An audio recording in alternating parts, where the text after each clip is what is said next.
bossing road test. Nagkarlan ka boss, di ba? Oo, nagkarlan. O, yan o.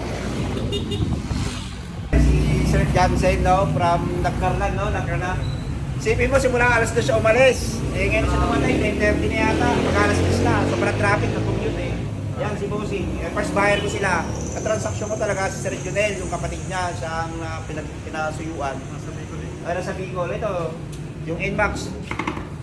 Sila unang buyer, ayun, no, nakita. Dito sa akin yung punta, di ba boss? O yan, nagkarlan pa sila bossing, yung layo. So, mga master, na-notice na rin naman yan, okay na. Boss, isang feedback nga boss, ang ano. Ayun, salamat kay boss at maayos naman ka-transaction. Ayun. Medyo malayo, sulit naman. Yun, mga sinasabi ko mga kamaster, kahit na ano, hindi nila nakita ng personal, binidjokol ko lang sila kayo ng umaga. So ngayon, pinunta nila, Nagkarlan, Laguna, 7 hours ng biyahe, nag-commute lang, nagbas lang si bossing. Sige mga boss, salamat ha. Follow nyo lang ako sa aking YouTube channel, Masterman TV, pa-subscribe na rin ha. Thank you.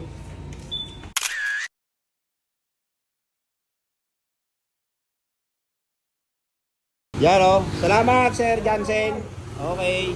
Ingat, papuntang Paway boss, Nagkarlan. Okay. Yung mga NMAX version 2, sold. Thank you Lord.